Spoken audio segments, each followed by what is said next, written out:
After her Tuesday night class let out, Talia Bennett texted her roommate that she'd be downstairs in 2 minutes. She never made it out of the building. Months later, a swollen blue journal slid from behind a pipe in the east stairwell, and every page inside pointed back to the one man police had trusted from the very start. Talia was 22, a commuter student at Northridge College, the kind of person who always seemed to be moving and somehow never seemed rushed. She was finishing her degree in early childhood education, working weekend shifts at a bakery, and piecing together her last year of school with the kind of discipline people usually don't notice until it's gone. She kept color-coded binders, paid bills the day they were due, and wrote everything down in a cloth-bound journal she carried in her tote bag instead of relying on her phone. Not because she was old-fashioned, exactly. She just liked having a record she could hold in her hands.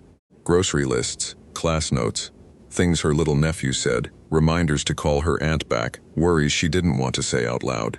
It all went into that journal. She lived with her Aunt Denise in a duplex about 20 minutes from campus. Denise had helped raise her after Talia's mother died when she was 15, and the two of them had a rhythm that felt more like sisters than parent and child. Denise worked long hours at a dental office, and Talia filled the quiet spaces with normal life. Music in the kitchen. Highlighters spread across the table. The smell of banana bread at midnight because she baked when she was stressed. She wanted to teach first grade. She said little kids still believed adults when they told them the world made sense, and she wanted to be the kind of adult who didn't waste that trust. By that spring, she was close enough to graduation to feel it pressing in on her from every side. Student teaching placements were being discussed. Professors were starting to ask who wanted recommendation letters. Her friends were talking about apartments in cities they couldn't really afford. Talia, more than anything, wanted stable work, decent health insurance, and a classroom with a reading rug she picked herself. Her life was not dramatic. That mattered later, because when someone like that disappears, people always go looking for a hidden wild side. Police ask about secret habits. Reporters sniff around for a double life. But Talia's life was mostly what it looked like. School, work, family, routine. The one part of it she hadn't been fully honest about was Mason Reed. Mason was 29, older than most of the students on campus, and he seemed settled in a way that made Talia feel safe when she first met him. He worked for campus public safety and was taking night classes in criminal justice 1 or 2 at a time, chipping away at a degree he said he should have finished years earlier. They met the previous fall when Talia's car battery died in the lot behind the library. Mason had been the one who came with the jump box. He was calm, polite, easy to talk to, not flashy, not charming in the obvious way. He listened, remembered details, and never acted intimidated by how much Talia had planned for herself. To a 22-year-old who'd spent years taking care of practical things, that kind of steady attention could feel like relief. At first, he made life easier. He'd bring coffee when she had late classes. He knew the safest routes across campus at night. He'd walk her to her car and joke about the old buildings with their dead cameras and sticky fire doors. But that ease started to shift. He wanted to know where she was every hour. If she didn't answer right away, he'd text again, then call, then send something that sounded like concern but landed like pressure. He had ways of making ordinary boundaries feel unkind. He'd say he just worried. He'd say the world was dangerous. He'd say after everything he did for her, a simple reply wasn't too much to ask. Talia tried to explain it away because that's what people do when the problem is growing slowly enough to fit inside excuses. He was older. He'd been through more. He had trust issues. He worked security, so of course he was hyper-aware. She only told Erin Cole, her closest friend in the program, a little of it. Just enough for Erin to say more than once, "That's not protective, Talia. That's control." Talia would roll her eyes, then defend him, then go quiet. By February, even she had stopped defending him very hard. What finally broke it open wasn't one huge blowout. It was a handful of small things that stopped lining up. Mason had told her he lived alone in a 1-bedroom apartment near campus. He had told her his marriage was long over before he ever met her, something brief and messy from years ago that he hated discussing. He had told her the woman who called him one Sunday night while they were at dinner was a cousin. Then one afternoon, while Talia was picking up poster board at a discount store on the edge of town, she saw Mason in the children's shoe aisle, with a little girl perched in the cart seat and a dark-haired woman standing close enough to him to need no explanation at all. The girl was maybe 4. She held up a glittery sneaker and said, "Clear as day, Daddy, this one." Mason saw Talia at the exact same moment. He looked like someone had stepped off a curb they thought was there and found nothing under their foot. He pushed the cart toward her too quickly, smiling too fast, and introduced the woman as Olivia, his ex, technically, and the little girl as his daughter, Avery. He said they were still working out paperwork. He said he hadn't known how to bring it up. He said it looked worse than it was. Olivia, for her part, looked confused in a much deeper way. Not angry, not embarrassed. Confused, as if the version of Mason standing between the two women did not match the one she had left the house with. Talia didn't make a scene. That was not her way. She said hello to the little girl. She nodded through Mason's rushed explanation. Then she went home, took out her journal, and wrote down every detail she could remember. What Olivia was wearing. The way Mason had called her Liv without thinking. The child's age. The way he flinched when Talia asked, "So you live together?" That was the thing about Talia's journal. It wasn't just a diary. It was a record. When something bothered her, she pinned it in place with words. The breakup came 3 days later in a coffee shop off campus. Talia told Mason she was done, that she didn't care how he labeled his marriage. He had lied for months and she was not going to be part of it. Mason didn't yell. He didn't slam the table or make a scene. He did something stranger. He got very still. He asked how much she knew. He asked if she had talked to Olivia. He asked if she had told anyone where she had seen them. Talia told him none of that mattered. It mattered to him. You could hear it in every careful word. After that, his messages changed. At first they were apologies. Long, late-night paragraphs about mistakes and shame and how he never meant to hurt her. Then they tipped into blame. "You don't understand my situation. You're making this uglier than it is. Don't involve my family." Then came the kind of messages that always sound almost harmless when read one by one and terrifying when stacked together. "I'm outside. Just want to talk. Saw your car. Guess you're busy. You really going to ignore me after everything? I know your Tuesday schedule. 5 minutes. That's all." Talia blocked him twice. He found other numbers. She stopped telling Denise because Denise would panic and insist she report him right away. She stopped telling Aaron everything because saying it out loud made it more real. But she kept writing. In the pages that would later crack open the case, she wrote about Mason waiting near the education building when he was not assigned there. She wrote that he had somehow known she changed one class section. She wrote that he once repeated back something she had only discussed in a private advising meeting, which made her wonder if he was using his security access to check where she was supposed to be. She wrote that he kept asking whether she had spoken to Olivia, and that every time he said Olivia's name, his tone changed from pleading to panicked. On the day she vanished, Talia had a long Tuesday. Morning lecture, work-study hours in the literacy lab, then her evening child development seminar in Alder Hall from 6:30 to 8:40. Alder Hall was one of the oldest buildings on campus, all poured concrete and narrow windows, the kind of place where sound traveled strangely and fluorescent lights buzzed, even when the room was silent. Students used the main entrance and the south stairwell most of the time. The east stairwell was there, but people avoided it. One camera had been out for weeks. The fire door on the second landing never latched properly, and the whole place smelled faintly like old mop water and metal. Talia's seminar that night was normal in all the ways that later felt cruel. She answered a question about attachment theory. She borrowed Aaron's yellow marker. She laughed when their professor mixed up 2 names on a handout. At 8:36, she sent Denise a quick message asking if they still needed milk. At 8:38, Mason texted her, "Please. 2 minutes, east stairwell.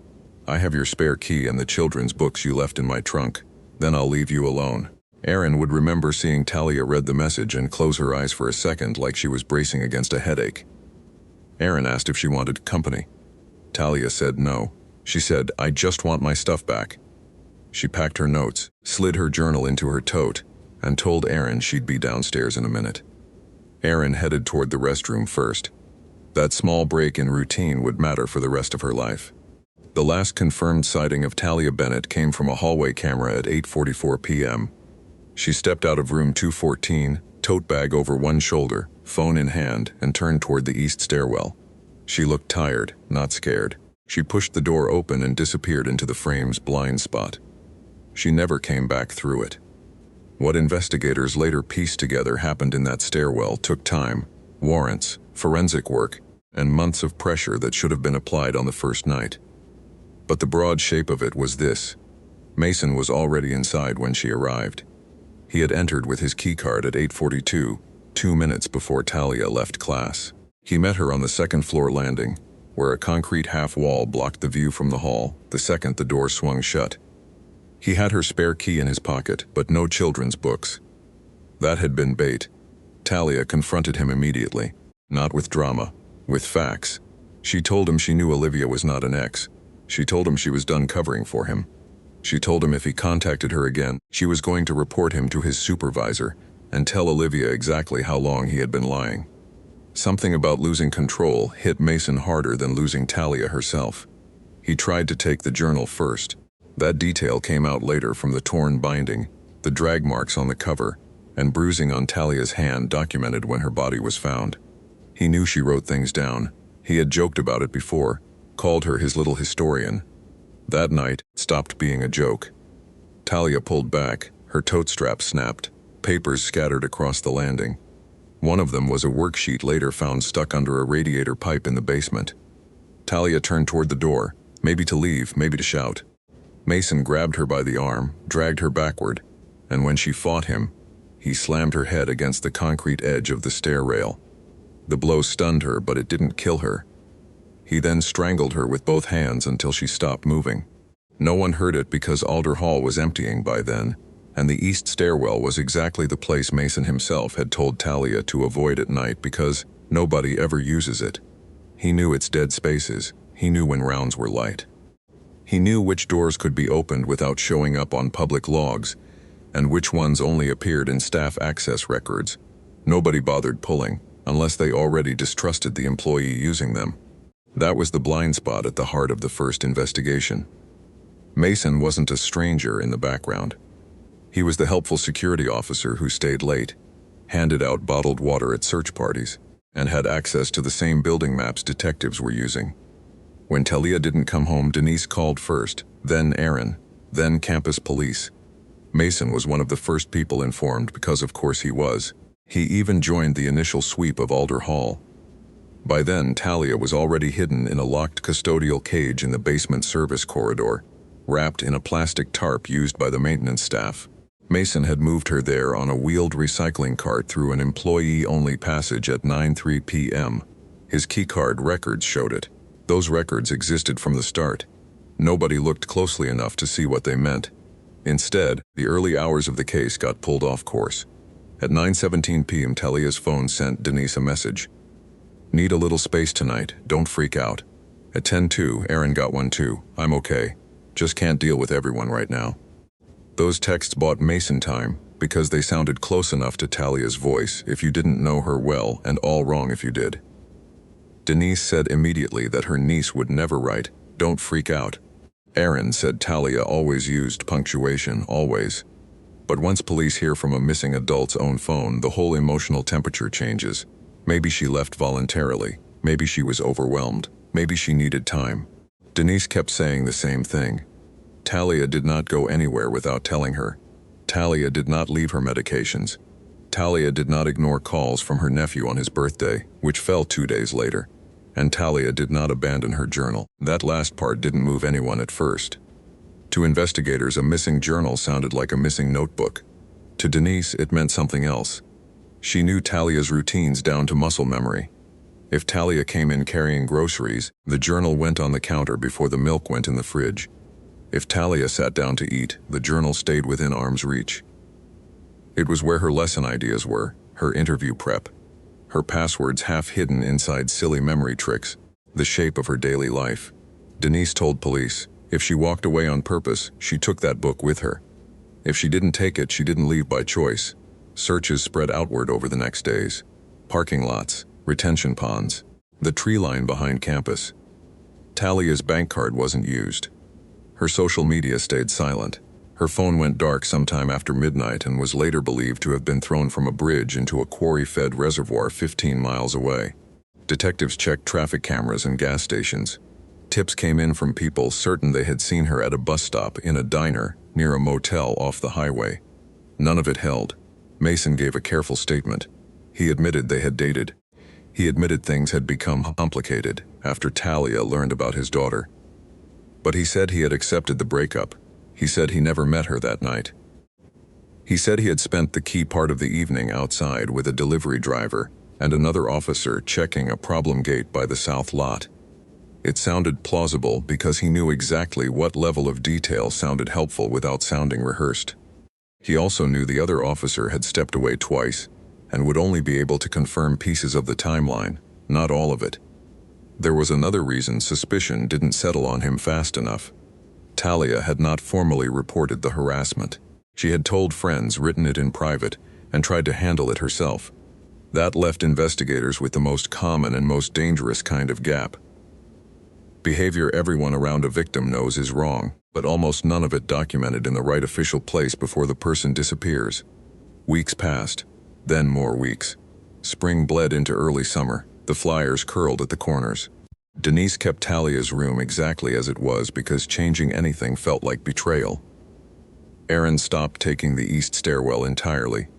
Students who had only known Talia by face started speaking about her in the past tense, then flinching when Denise heard them. Detective Elena Marquez from the County Major Crimes Unit inherited the case after the first rush burned off, and campus police quietly stopped, insisting Talia was likely to turn up on her own. Marquez was not dramatic, not theatrical, and not especially popular with people who liked easy answers. She had worked missing person cases long enough to know that silence creates its own false logic. The longer someone is gone, the more ordinary their absence starts to look from the outside. A person becomes a poster, then a case file, then a question nobody wants at the staff meeting. Marquez disliked that process enough to fight it. She sat with Denise more than once and listened to all the things earlier reports had shortened into bullet points. The journal, the controlling X, the wrong-sounding texts. The fact that Talia had an upcoming student teaching interview she had been preparing for like it was a second job. None of it proved what happened, but it gave the case shape. It said this was not random drift. Even so, by mid-July, the investigation was stuck. Then the stairwell gave something back. A maintenance worker named Luis Ortega was in Alder Hall, dealing with a leak that had been staining the paint along the second-floor landing of the east stairwell. The building was old, and old buildings have ways of hiding problems until they rot their way into view. Luis opened the rusted standpipe access panel near the landing to trace the source of the moisture. When he pulled the metal door wide, something soft and swollen slid forward through the dust and dropped at his boot. It was a blue cloth-bound journal, water-stained, bent at one corner, its elastic band snapped and wrapped around the cover like a dead vine. He nearly tossed it onto the pile of trash and debris until he saw a name written inside the front cover in neat black ink. Talia Bennett. By the time Detective Marquez got there, the stairwell had been taped off again. The journal sat in an evidence bag on the landing, misshapen from moisture, pages puffed and rippled, little grains of concrete dust clinging to the spine. It looked like an object that had been trapped in breathless dark for a long time. Denise later said, seeing a photo of that bag on the detective's phone made her knees give out. It was the first thing belonging to Talia that had come back since the night she disappeared. Relief and terror arrived together. The journal changed the case the minute Marquez started reading it. The early pages were exactly what Denise said they would be. Lesson plans, tuition calculations, a note to buy frosting for her nephew's cupcakes, a funny quote from Aaron about professors using the word pedagogy to hide the fact they were just making things up. Then, a few weeks before the disappearance, Mason began to appear. Not constantly, not dramatically, just enough to show a pattern. He asked who I was talking to after class. He knew I switched my field placement, but I never told him. He says I'm making him look bad by needing space. Saw him in Lot C when he said he was off shift. Then the entries sharpened. There was one from the day after the shoe store encounter. Talia described Olivia in more detail than anyone expected. Wedding ring still on, tired eyes. Kind to the child even while confused. Then Talia wrote a line Marquez read 3 times before she looked up from the page. He didn't lie because he was embarrassed. He lied because he needed me and her to never compare notes. A few pages later, Talia wrote that Mason kept insisting Olivia wouldn't understand, and that she had started to think he wasn't just cheating on one woman with another. He was living 2 versions of himself depending on where he parked. Husband and father in Belmere. Single, misunderstood older student near campus. Helpful officer everywhere in between. She wrote that he had begged her not to contact Olivia because it would blow up his daughter's life. Then he had shown up outside her bakery shift and watched through the front window until she noticed him. What truly cracked things open were the last pages. The entry on the final page Talia wrote before she vanished was not long. It didn't need to be. He says he'll return my spare key tonight after class. East Stairwell in Alder. Says he just wants closure. I don't believe him, but I want my stuff back. If he lies again, I'm telling Olivia everything. Below that, written smaller and harder, as if pressed into the paper, was one more line. If anything feels off, I'm not going down alone. That sentence became the center of everything. Marquez immediately went back to the access records from that night, but now she looked at them with a target, not a theory. Mason's keycard had indeed opened the east stairwell door at 8:42 p.m. He had never mentioned that. At 9:03, his keycard opened the basement service corridor beneath Alder Hall. At 11:11, the loading dock gate was accessed from the inside using the same credential. Those were not random checks. That was a route. The more Marquez pulled, the worse it got. A search of archived camera maintenance logs showed the east stairwell camera had not merely been broken.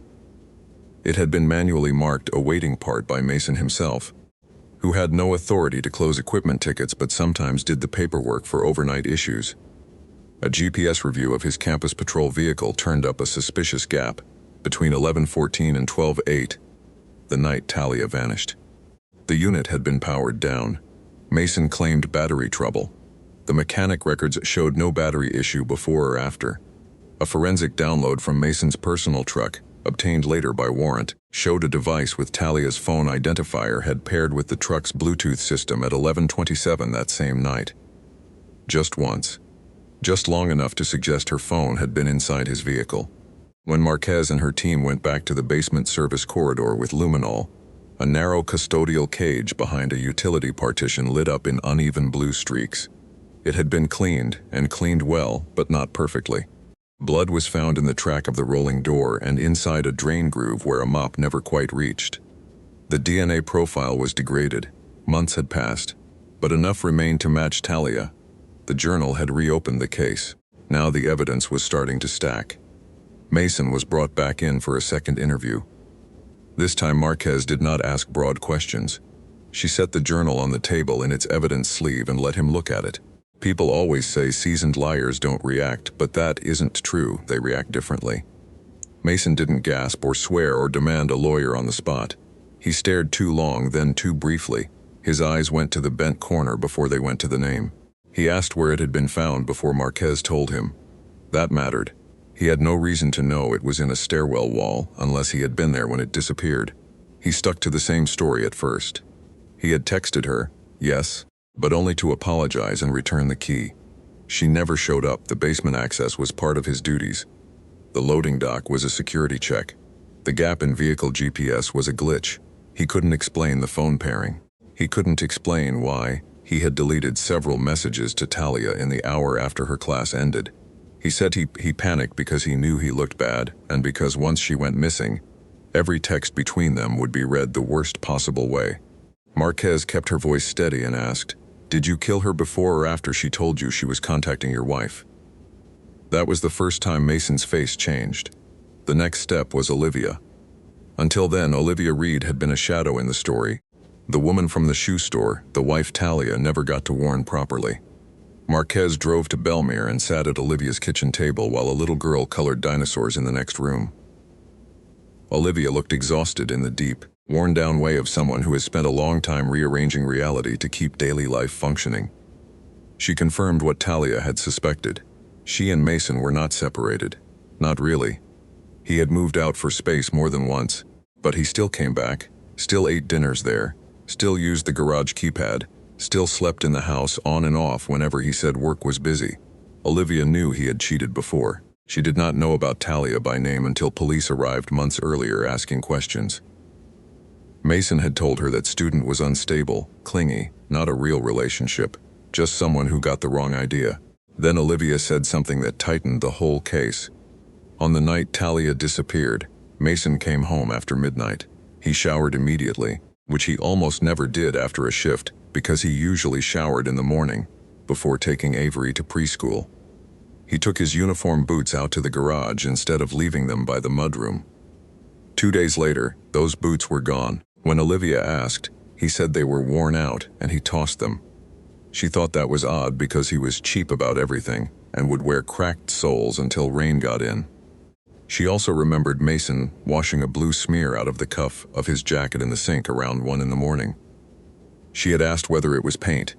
He said it was sports drink from a student event. Marquez later had that jacket tested. Tiny particles caught in the seam turned out to be consistent with the industrial enamel used on the handrails in Alder Hall's east stairwell. The same shade had transferred onto the journal cover during the struggle. Talia's last clue was now connecting the scene to Mason's clothing. Olivia gave investigators something else without meaning to at first. She mentioned a piece of land Mason had inherited outside Dry Creek from his grandfather. An old hunting parcel with a collapsing shed and a fire pit Mason had been fixing up around the time Talia went missing. It was the first location in the whole case that fit both the timeline and Mason's need for privacy. Cell records placed his phone in that rural area at 12:54 a.m. and again after 2 neo, long after any campus duties should have ended. He had told police he went straight home. Cadaver dogs were brought to the property under warrant. The land was rough, thick with scrub and half-cleared brush. Near the old shed, investigators found a section of ground that had been covered with fresh gravel months earlier, and then partially disguised with a metal burn barrel and stacked cinder blocks. Under that was disturbed soil. Deeper still, wrapped in a tarp and weighted with landscaping stones, they found Talia Bennett. By then, late summer heat and time had taken what they always take. But the medical examiner was still able to document a fracture in the hyoid area, consistent with strangulation, blunt force injury to the back of the skull, and fibers on the tarp that matched material from the custodial supplies used in Alder Hall's basement corridor.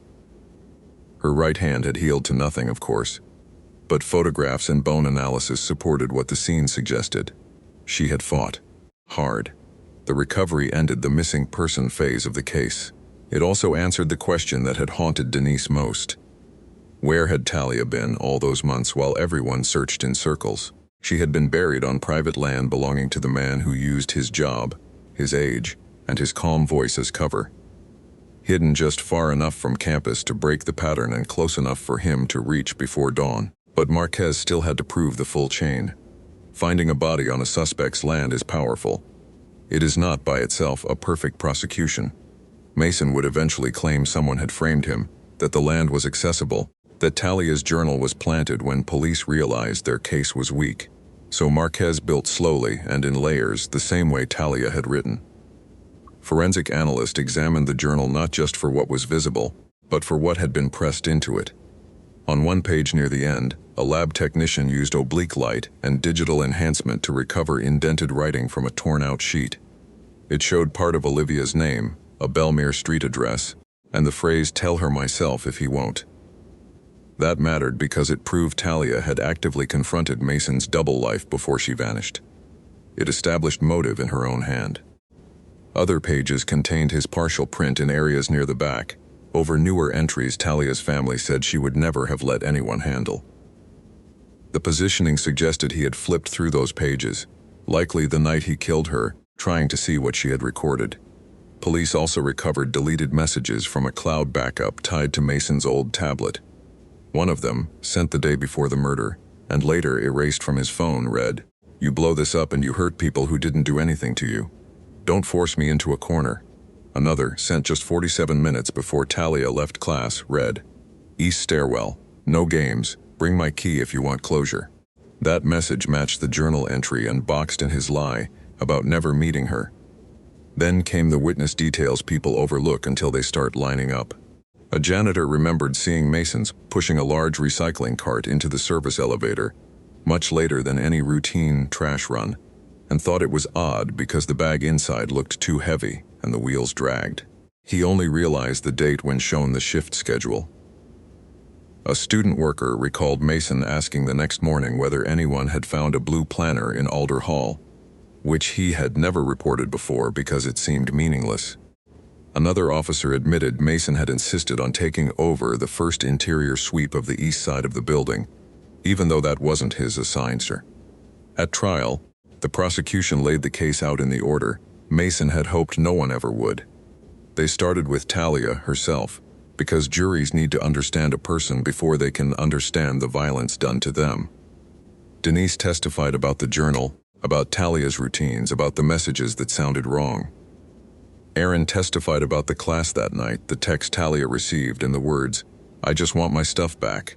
Professor Leland from the seminar confirmed Talia had every reason to be on campus that night, and no sign of distress that suggested she planned to vanish voluntarily. Then they moved to the journal. Page by page, the state showed how Talia documented Mason's lies, her discovery of Olivia and Avery, his escalating pressure, and her decision to confront him. The prosecutor held up enlarged copies of the last page. He did not overplay it. He didn't need to. The line, "If he lies again, I'm telling Olivia everything," hung in the room because it explained what Mason stood to lose all at once. His wife, his daughter, his second life near campus, possibly his job if Talia reported him for harassment and abuse of access. Olivia testified next, and her testimony was devastating precisely because it was so restrained. She did not try to make herself sympathetic. She simply told the truth in flat pieces that left nowhere for Mason to hide. They were still together. He lied habitually. He came home after midnight the night Talia vanished. He scrubbed his jacket. He got rid of his boots. He spent the next few days alternating between anxious silence and over-involved interest in the search. When asked whether she believed he loved their daughter, Olivia said yes. When asked whether that stopped him from lying to everyone in her daughter's life, she said no. The defense tried the usual routes. They attacked the gap between the murder and the journal's discovery. They suggested contamination. They claimed the blood in the basement might have come from an unrelated injury. They asked why no one heard a struggle. They implied Talia was emotional after learning about Olivia and might have gone with someone else willingly. But the case had become too dense to shake loose. The keycard logs, the hidden camera ticket, the deleted texts, the phone pairing in Mason's truck, Talia's DNA in the custodial cage, the industrial paint on his jacket cuff matching transfer on the journal, the body on his land. Every piece answered the next. Marquez testified near the end. She described the east stairwell, the half landing, the access panel where the journal had been trapped, and why its location made sense. In the struggle, Talia's tote likely tore open. Mason grabbed at the journal, but in moving her body and collecting what he could see, he missed the book as it slid through the gap beside the standpipe cavity. That mistake preserved the one record he could never rewrite. Had the leak not started months later, the journal might have stayed there for years. That was the thought people had the hardest time living with afterward. The truth had been in the building all along, a few inches behind metal and paint. The jury found Mason Reed guilty of first-degree murder, kidnapping, tampering with evidence, and abuse of a corpse. The judge later said the killing showed planning, exploitation of position, and a cold commitment to self-preservation at the cost of a young woman's life. Mason was sentenced to life without parole on the murder count, with additional years stacked on the rest. He did not confess in open court. He did not apologize to Denise or Aaron or Olivia. He spoke only once at sentencing, to say he never meant for things to happen the way they did. It was a line so empty it seemed to collapse under its own weight. Things do not happen their way into a stairwell, a strangling, a cleanup, a rural grave, and months of lies. He chose each step. In the weeks after the conviction, Northridge College quietly upgraded the cameras in Alder Hall, rewired access logs, and reviewed employee conduct policies. Publicly, those changes were framed as improvements. Privately, everyone knew what they were. A monument to failures that should never have been possible. Denise pushed for one more change, too. a formal reporting channel for students harassed by staff or campus safety employees that did not route through their supervisors alone. She said if Talia had believed there was somewhere safe to say how frightened she was becoming, maybe the story would have broken earlier, before the stairwell, before the burial, before everything. Erin finished her degree the next year. She did her student teaching in a school across town and told people, when they asked why she refused late evening campus events, that some buildings keep memories even after the paint changes. She did not mean anything supernatural by that. She meant the ordinary horror of knowing a place can look harmless and still hold a decision that ended someone's life. Denise got Talia's journal back after the trial. Not all of it, not in the same condition.